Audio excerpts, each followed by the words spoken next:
ನೋವಾದಂಥ ಟೈಮಲ್ಲಿ ಅವರು ಭಾಳಷ್ಟು ಮಂದಿ ಕೇಳಿದ್ರು, ಏನಪ್ಪ ರಾಮುಲು ಅವರು ಪಾರ್ಟಿ ಬಿಟ್ಟು ಹೋಗ್ತೀರಾ ಹಂಗ ಹಿಂಗ ಅಂತ ಹೇಳಿ ನಾನು ಹೇಳಿದೆ, ಪಾರ್ಟಿ ಬಿಟ್ಟು ಅಂತ ಪರಿಸ್ಥಿತಿ ಬಂದಂಥ ಟೈಮಲ್ಲಿ ಕೂಡ ಆ ರೀತಿ ಪಾರ್ಟಿ ಬಿಟ್ಟು ಹೋಗೋಂಥ ಪ್ರಶ್ನೆ ಇಲ್ಲ. ಮುಂದಕ್ಕೂ ಕೂಡ ನಾನು ಹೈಕಮಾಂಡ್ ಅವ್ರನ್ನ ನಾನು ಕೇಳ್ಕೊತೀನಿ, ಪ್ರೈಮ್ ಮಿನಿಸ್ಟರ್ಗಳ ಹತ್ರ ಹೋಗ್ತೀನಿ, ಪ್ರೈಮ್ ಮಿನಿಸ್ಟರ್ ಹತ್ರ ಹೋಗಿ ಹಿಂಗೆ ಆಗಿದೆ ಅಂದರೆ, ಯಾಕಂದರೆ ಪ್ರೈಮ್ ಮಿನಿಸ್ಟರ್ ನನಗೆ ವಿಶೇಷವಾಗಿ ಮುಂಚೆಯಿಂದ ಕೂಡ ನನಗೆ ಲೋಕಸಭಾ ಸದಸ್ಯರಿದ್ದಂಥ ಟೈಮಲ್ಲಿ ನಾನು ಎರಡು ಬಾರಿ ಆರು ಬಾರಿ MLA ಇದ್ದಂಥ ಟೈಮಲ್ಲಿ ಕೂಡ ನನಗೆ ಯಾವತ್ತೂ ಗುಜರಾತಿನ ಮುಖ್ಯಮಂತ್ರಿ ಆದಂಥ ಟೈಮಲ್ಲಿ ಕರ್ನಾಟಕ ಬಂದಂಥ ಟೈಮ್ ನಾನೇ ಅವ್ರ ಜೊತೆಲಿ ಇರ್ತಾ ಇದ್ದೆ. ಸುಮಾರಿಗೆ ಈ ಉತ್ತರ ಕರ್ನಾಟಕದಲ್ಲಿ ಎಲ್ಲೇ ಪ್ರವಾಸ ಮಾಡಲಿ ನರೇಂದ್ರ ಮೋದಿಜಿಯವ್ರ ಜೊತೆಲಿ ನಾನೇ ಅವ್ರ ಜೊತೆಲಿ ಎಸ್ಕಾಟ್ ಮಾಡ್ತಾ ಎಲ್ಲ ವಿಚಾರಗಳಲ್ಲಿ ನಾನು ಅವ್ರ ಜೊತೆಲಿ ಪ್ರಯಾಣ ಕೂಡ ಮಾಡಿದ್ದೀನಿ. ಜೊತೆಲಿ ನನಗೆ ಎಲ್ಲೇ ಕಂಟ್ರಿಗಳು ಭಾಳ ಗೌರವವಾಗಿ ಮಾತಾಡಿದೆ. ಅಂಥವ್ರ ಹತ್ರ ನನ್ನ ವಿಶ್ವಾಸ ಕಳ್ಸ್ಕೊಳಕ್ಕೆ ನನಗೆ ಇಷ್ಟ ಇಲ್ಲ. ಅದಕ್ಕೋಸ್ಕರವಾಗಿ ನಾನೇನು ಹೇಳಿದೆ, ಪ್ರೈಮ್ ಮಿನಿಸ್ಟರ್ ಹತ್ರ ತಿಳಿಸಿ, ಅಮಿತ್ ಶಾ ಅವರು ಕೂಡ ಪಾಪ ನನಗೆ ಅನೇಕ ಬಾರಿ ರಾಮುಲು ಈ ಆಪ್ತೋ ಜಮೀನ್ಸಿ ಹುಟ್ಟುಕು ಆಯಿಸೋ ಲೀಡರ್ ಅಂದರೆ ಕೆಳಮಟ್ಟದಿಂದ ಬೆಳೆದಂಥ ಲೀಡರ್ ಅಂತೇಳಿ ಅಮಿತ್ ಶಾ ಅವರು ಹೇಳ್ತಿರ್ತಾರೆ. ಇನ್ನು ರಾಜನಾಥ್ ಸಿಂಗ್ ಅವರು ನನಗೆ ಒಂದು ರೀತಿ ಅಂದ್ರಿಗಿನ ನಮ್ಮ ಮನೇಲಿ ಯಾವ ರೀತಿಯಲ್ಲಿ ಹಣ್ಣವ್ರು ನೋಡ್ಕೊಂತ ಆ ರೀತಿ ನಿತಿನ್ ಗಡ್ಕರಿ ಅವರು, ಪ್ರಕಾಶ್ ಜಾವಡೇಕರ್, ಸುಷ್ಮಾ ಸ್ವರಾಜ್ ಇಲ್ಲ, ಎಲ್ಲರೂ ಕೂಡ ಆಲ್ಮೋಸ್ಟ್ ನನಗೆ ಗೊತ್ತಿರೋಂಥ ಕ್ಯಾಬಿನೆಟ್ ಮಿನಿಸ್ಟರ್ಗಳಲ್ಲಿ ಹತ್ತತ್ರ ಎಲ್ಲರೂ ಕೂಡ ಬೇಕಾದಂಥವ್ರು ಇದ್ದಾರಪ್ಪ, ಅವ್ರು ಎಲ್ಲರೂ ಕೂಡ ತಿಳಿಸ್ತೀನಿ. ಯಾಕಂದರೆ ನಾಳೆ ಏನಾಗುತ್ತೆ ಅಂದ್ರಿಗಿನ ಹೇಳಿದ್ದೆಲ್ಲ ಕೂಡ ಸತ್ಯ ಅನ್ಕೊಂಡು ಹೆಂಗಿರುತ್ತಂದ್ರಿಗಿನ ಯಾವತ್ತೂ ಕೂಡ ಸುಳ್ಳು ಅನ್ನಂಥದ್ದು, ಈ ಸುಳ್ಳು ಅನ್ನಂಥದ್ದು ಬಲಾಢ್ರ ಕೈಯಲ್ಲಿ ಏನಿರುತ್ತನೋ ಆ ಸುಳ್ಳು ಅನ್ನಂಥದ್ದು ಆ ಬಲಾಢ್ರ ಕೈ ಇದ್ದಂಥ ಟೈಮಲ್ಲಿ ಅದು ಸತ್ಯ ಆಗುತ್ತೆ. ಯಾವತ್ತೂ ಈ ಬಲಾಢ್ರ ಅಲ್ಲಾರ್ದಂಥವ್ರ ಕೈಯಲ್ಲಿ ಸತ್ಯ ಇದ್ರೆ ಅದು ಸತ್ಯನೇ ಸುಳ್ಳಾಗುತ್ತೆ. ಯಾವತ್ತೂ ಕೂಡ ಸತ್ಯದ ಕಡೆ ಸುಳ್ಳು ಗೆಲಿತ ತಗಲಿ, ಸತ್ಯ ಯಾವತ್ತೂ ಕೂಡ ಸೋತು ಹೋಗುತ್ತೆ. ಅಂದ್ರೆ ಸುಳ್ಳು ಯಾವತ್ತು ಗೆಲ್ಲಿತದೆ ಬಲಾಢ್ರ ಕೈಯಲ್ಲಿ ಇದ್ದಂಥ ಟೈಮಲ್ಲಿ. ಸತ್ಯ ಏನಿದೆ ಬಲಾಢ್ರ ಇಲ್ಲಾರ್ದಂಥ, ಶಕ್ತಿ ಇಲ್ಲಾರ್ದಂಥ, ಹೀನವಾದಂಥ ಜನರ ಜೊತೆಲಿ ಅಸತ್ಯ ಅನ್ನೋದು ಸುಳ್ಳಾಗುತ್ತೆ. ಯಾವತ್ತೂ ಕೂಡ ಸತ್ಯ ಮತ್ತು ಸುಳ್ಳಿನ ಬಗ್ಗೆ ನಾವು ನೋಡಿದಂಥ ಟೈಮಲ್ಲಿ ಸುಳ್ಳು ಬಲಾಢ್ರ ಜೊತೆಲಿ ಇದ್ದಂಥ ಟೈಮಲ್ಲಿ ಗೆಲ್ಕೊಂತಾನೆ ಬಂದಿದೆ, ಸತ್ಯ ಯಾವತ್ತೂ ಕೂಡ ಸೋಲ್ಕೊಂತಾನೆ ಬಂದಿದೆ. ಬಹಳ ಉದಾಹರಣೆಗಳು ನಾವು ನೋಡಿದ್ವಿ. ಹಂಗಾಗಿ ಎಲ್ಲ ವಿಚಾರಗಳನ್ನು ನಾನು ತಿಳಿಸಿದ ನಂತರ ಕೂಡ ನಾನು ಬಹಳ ಸ್ಪಷ್ಟವಾಗಿ ಹೇಳಿದೆ, ನೋಡಿ ಸರ್, ನನಗೆ ಇವತ್ತು ನಮ್ಮ ಏನು ಸಂಘದ ಪ್ರಮುಖರಿಗೆ ಎಲ್ಲರೂ ಕೂಡ ಏನು ತಿಳಿಸ್ಬೇಕಾಯ್ತು, ಎಲ್ಲರಿಗೂ ಕೂಡ ನಾನು ಪ್ರಮುಖರಿಗೆ ಎಲ್ಲರೂ ಕೂಡ ನಾನು ತಿಳಿಸಿದ್ದೀನಿ.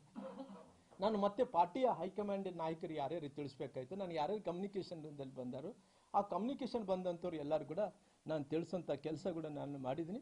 ಅದಕ್ಕೋಸ್ಕರವಾಗಿ ನನ್ನ ರಾಜಕೀಯ ಜೀವನದ ಬಗ್ಗೆ ರಾಜ್ಯದಲ್ಲಿ ಉದ್ದಗಲಕ್ಕೆ ಕೂಡ ಪಾರ್ಟಿ ಸಂಘಟನೆ ವಿಚಾರ ಬಂದಂಥ ಟೈಮಲ್ಲಿ 2019 ಹಿಡ್ಕೊಂಡು 2008, 2009 ಸುಷ್ಮಾ ಸ್ವರಾಜ್ ಅವರು ಇಲ್ಲಿ ನಿಂತಂಥ ಟೈಮಲ್ಲಿ ಕೂಡ 9ರಲ್ಲಿ ನಿಂತಂಥ ಟೈಮಲ್ಲಿ ಕೂಡ ಭಾಳ ಕಷ್ಟಪಟ್ಟಿನಿ. ಯಾಕಂದರೆ ಸುಷ್ಮಾ ಸ್ವರಾಜ್ ಅವರು ನಿಂತಂಥ ಟೈಮಲ್ಲಿ ಅವತ್ತು ನಾನು ಒಪ್ಪುತ್ತೀನಿ, ಅಂದರೆ ನಾನೇನು ಆದಿ ಬೀದಿಯಲ್ಲಿ ಹೋದಂಥ ವ್ಯಕ್ತಿಯನ್ನಲ್ಲ, ನಂದು ಪೊಲಿಟಿಕಲ್ ಫ್ಯಾಮಿಲಿ. ನಾನು ಎಲ್ಲರೂ ಹೇಳದಂತೆ ಏನು ಇದ್ದಿಲ್ಲ, ಏನು ಕೂಡ ಅವರು ಕೈಯಲ್ಲಿ ಏನು ಇದ್ದಿಲ್ಲ, ದಾರ್ಯಾಗ ಅಡ್ಡಾಡ್ತಿದ್ರು ಅನ್ನೋದಕ್ಕಿಂತ ಅವತ್ತಿನ ಕಾಲದಲ್ಲೇ ನಮ್ಮ ಅವತ್ತಿನ ರಾಜೀವ್ ಗಾಂಧಿ ಅವರು ನಮ್ಮ ಮಾವನವ್ರ ಹತ್ರ ಮಾತಾಡ್ತಿದ್ರು. ಬಸವರಾಜೇಶ್ವರ ನಮ್ಗೆಲ್ಲರೂ ಕೂಡ ಅವತ್ತಿನ ಕೇಂದ್ರದ ಮಂತ್ರಿಗಳಾಗಿದ್ದರು. ಅವತ್ತಿನ ಸಂದರ್ಭದಲ್ಲಿ ನನ್ನ ಸೋದರ ಮಾವರು, ಅವತ್ತು ನಮ್ಮ ರೈಲ್ವೆ ಬಾಬು ಅವರು ನನ್ನ ಅವತ್ತಿನ ಸಂದರ್ಭದಲ್ಲಿ MLA ಆಕಾಂಕ್ಷಿ ಆಗಿದ್ದರು. ಅವತ್ತಿನಿಂದ ನನ್ನ ಮಾವರು, ಸೋದರ ಮಾವರು ಬೇರೆ ಬೇರೆ ಕಾರಣಗಳಿಂದ ಅವ್ರಿಗೆ ತೊಂದರೆ ಆದ ನಂತರ ಕೂಡ ಅವತ್ತಿನಿಂದ ಕೂಡ ಪೊಲಿಟಿಕಲ್ ಫ್ಯಾಮಿಲಿ ಆಗಿ ನಾವು ಬಂದಿದ್ವಿ. ಆದರೆ ಪೊಲಿಟಿಕಲ್ ಫ್ಯಾಮಿಲಿನೇ ಅಲ್ಲ, ಯಾರೋ ಆದಿ ಬೀದಿಯಲ್ಲಿ ಹೋದಂಥ ಮಂದಿ ನಾವೆಲ್ಲ ಅಲ್ಲ. ನಮ್ಮ ರಕ್ತದಲ್ಲಿ ಕೂಡ ಪೊಲಿಟಿಕಲ್ ಫ್ಯಾಮಿಲಿ. ನಮ್ಮ ಮಾವೂರಿನಿಂದ ನಮ್ಮ ಅಜ್ಜಿಯವರಿಂದ ಕೂಡ ನಾವು ರಾಜಕಾರಣದಲ್ಲಿ ಮುಂದುವರಿಸ್ಕೊಂತ ಬಂದಿದ್ವಿ. ಹಂಗಾಗಿ ಎಲ್ಲೋ ಒಂದು ಕಡೆ ಇವತ್ತು ಹೇಳ್ತಾ ಇದ್ರು, ಎಲ್ಲೋ ಒಂದು ಕಡೆ ರಾಮುಲು ಅವರು 1999ರಲ್ಲಿ ನಿಂತಂಥ ಟೈಮಲ್ಲಿ ಅವತ್ತಿನ ಸಂದರ್ಭದಲ್ಲಿ ಏನೇನೋ ಘಟನೆಗಳಾಯಿತು, ಯಾರನ್ನೋ ಕಾರ್ಪೊರೇಟ್ಗಳು ಏನೋ ಹತ್ಯೆ ಆಯಿತು, ಅದು ಏನೇನೋ ಸುಳ್ಳಿನ ಮೇಲೆ ಗೋಡೆ ಕಟ್ಕೊಂತ, ಸುಳ್ಳಿನ ಮೇಲೆ ಕೋಟೆ ಕಟ್ಕೊಂತ ಬಂದಾರ.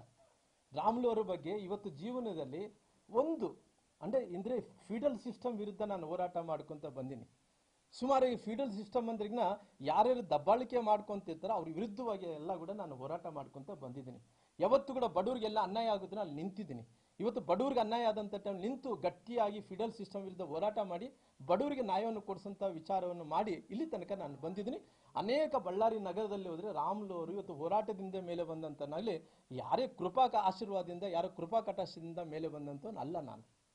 ಯಾಕಂದ್ರೆ ನನ್ನ ರಕ್ತದಲ್ಲೇ ನಾನು ಪೊಲಿಟಿಕಲ್ ಫ್ಯಾಮಿಲಿ ಆಗಿರೋ ಕಾರಣ ಇವತ್ತು. ಹಂಗಾಗಿ ಅವತ್ತಿನಿಂದ ಕೂಡ ಇವತ್ತಿನ ತನಕ ಕೂಡ ಅವತ್ತು ಸೋತಿರ್ಬೋದು, ಮತ್ತೆ ಗೆದ್ದಿರ್ಬೋದು ರಾಜಕಾರಣದಲ್ಲಿ, ಮತ್ತೆ ಇವತ್ತು ಸೋತಿರ್ಬೋದು, ನಾಳೆ ಗೆಲ್ಲಿಬೋದು. ಅದು ಮುಖ್ಯ ಅಲ್ಲ, ನಮ್ಮ ಕ್ರೆಡಿಬಿಲಿಟಿ ಮುಖ್ಯ ಆಗುತ್ತೆ.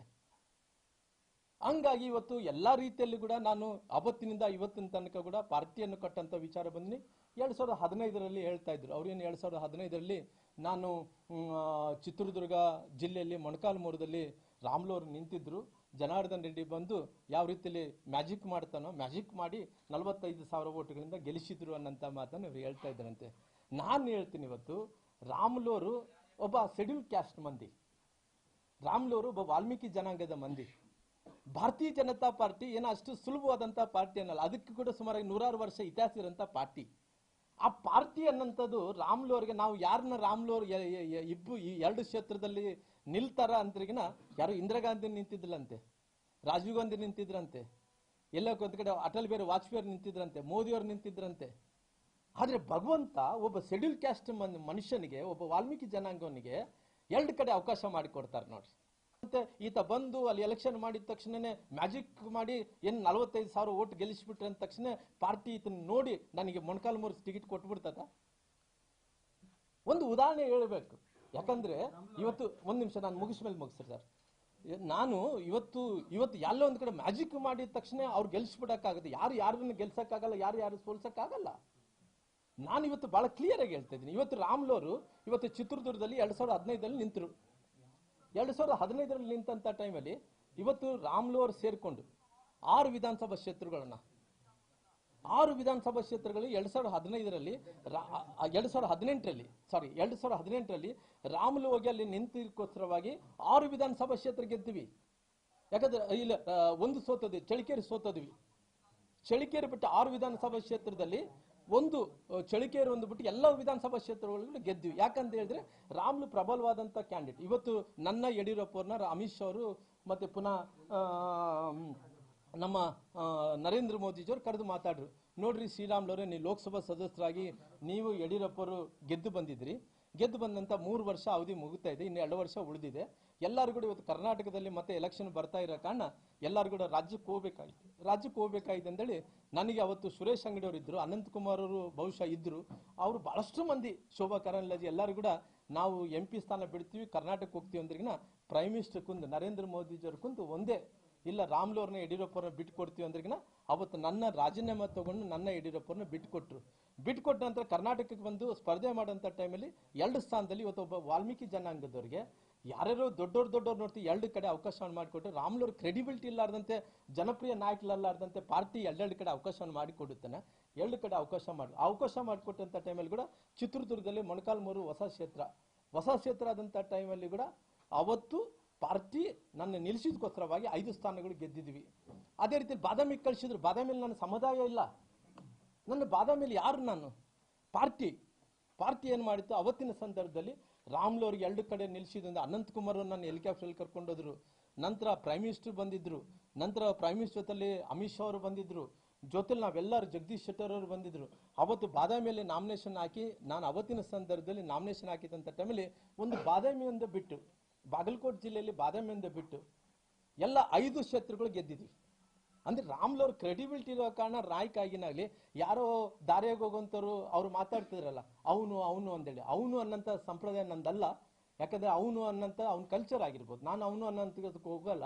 ಆದ್ರೆ ನಾನು ಇವತ್ತು ರಾಮ್ಲು ಅವರು ಕ್ರೆಡಿಬಿಲಿಟಿ ಬೆಳೆಸ್ಕೊಂಡಿದ್ದಕ್ಕೋಸ್ಕರವಾಗಿ ನಂದು ಪೊಲಿಟಿಕಲ್ ಫ್ಯಾಮಿಲಿ ಆಗಿರೋ ಕಾರಣ ಇವತ್ತು ಇಲ್ಲಿ ತನಕ ಕೂಡ ರಾಜ್ಯದಲ್ಲಿ ಇವತ್ತು ರಾಮ್ಲು ಅನ್ನೋದಕ್ಕೆ ಒಂದು ರೀತಿ ರೆಕಗ್ನೈಸ್ ಇದೆ. ಇವತ್ತು ರಾಮ್ಲು ಅವ್ರನ್ನ ತಕ್ಷಣ ಎಲ್ಲೋ ಒಂದು ಕಡೆ ಇವತ್ತು ಸೋತಿದ್ಕೋಸ್ಕರವಾಗಿ ಇವತ್ತು ಡೆಮೊಕ್ರೆಟಿಕ್ ಸಿಸ್ಟಮ್ದಲ್ಲಿ ಸಂವಿಧಾನದಲ್ಲಿ ಸೋತಿರ್ಬೋದು. ರಾಮ್ಲು ಅವರು ಚುನಾವಣೆಯಲ್ಲಿ ಸೋತಿದ್ರೆ ಕೂಡ ಇವತ್ತು ಜನರಲ್ಲಿ ನಾನು ಮನಸ್ಸಲ್ಲಿ ಗೆದ್ದಿದ್ದೀನಿ. ಯಾವತ್ತು ಕೂಡ ರಾಮ್ಲು ಅವರು ಇವತ್ತು ಕೇವಲ ಯಾರೋ ಒಬ್ಬರಿಂದ ಇಲ್ಲ ನಾನು ಬೆಳೆಸಿದ್ದೀನಿ ಅವ್ರು ಏನು ಹೇಳಕ್ ಬಯಸಿದಾರೆ ಅಂದ್ರೆ ನನ್ನ ಕ್ರಿಮಿನಲ್ ಆಗಿ ಬಿಂಬಿಸಕ್ ಹೋಗಿದಾರ. ಎಲ್ಲರಿಗೂ ಗೊತ್ತಿದೆ ಇಲ್ಲಿ ರಾಮ್ಲು ಅವ್ರು ಹೆಂಗ್ ಬೆಳೆದಿದಾರ ಹೆಂಗಿಲ್ಲ ಅಂತೇಳಿ. ನನ್ನ ಮೇಲೆ ಒಂದು ಕ್ರಿಮಿನಲ್ ಕೇಸ್ ನೋಡ್ತೀವಿ. ಈ ಫಿಡಲ್ ಸಿಸ್ಟಮ್ ವಿರುದ್ಧ ಹೋರಾಟಗಳು ಅನ್ನೋದು ಬಿಟ್ರೆ, ಹೋರಾಟಗಳ ಮೂಲಕ ನಾನು ಅವತ್ತಿನ ಸಂದರ್ಭದಲ್ಲಿ ಜೈಲಿಗೆ ಹೋಗಿರ್ಬೋದು, ಬೇರೆ ಆಗಿರ್ಬೋದು. ನಂತರ ಯಾವ ಒಬ್ಬ ಮನುಷ್ಯನಿಗೆ ಒಂದು ತೊಂದರೆ ಮಾಡಿದ್ದು ನಾನು ಎಲ್ಲ ಒಂದು ಕಡೆ ರಾಮ್ಲು ಅವರು ವೈಯಕ್ತಿಕವಾಗಿ ಹಾನಿ ಮಾಡಿದನಪ್ಪ, ಅದರಿಂದ ತೊಂದರೆ ಆಗಿದೆ ಅಂತ ಮಾತು ಒಂದು ನೋಡ್ಸಿರಿ, ಬೇಕಾದ್ರೆ ಅದು ಸರೆಂಡರ್ ಆಗ್ತೀನಿ. ಅವ್ರನ್ನ ನಾನು ಕ್ರಿಮಿನಲ್ ಅನ್ಸೋದು ಬಿಂಬಿಸೋದು ಫಿಡಲ್ ಸಿಸ್ಟಮ್ ವಿರುದ್ಧ ಹೋರಾಟ ಮಾಡಿದಕ್ಕೋಸ್ಕರ ಈ ರೀತಿ ಮಾಡೋತಾರಲ್ಲ. ನಾನು ಬಡವರು ಎಲ್ಲಿರ್ತಾರೋ ಅಲ್ಲಿ ಇದ್ದೇ ಇರ್ತೀನಿ ರಾಮ್ಲು. ಇವತ್ತಲ್ಲ ರಾಜಕಾರಣ ಇರ್ಲಿದ್ದೋಗ್ಲಿ ಬಡವರು ಇದ್ದಿದ್ದ ಕಡೆ ರಾಮ್ಲು ಇರ್ತಾನ. ಹಂಗಾಗಿ ಇವತ್ತು ಎಲ್ಲ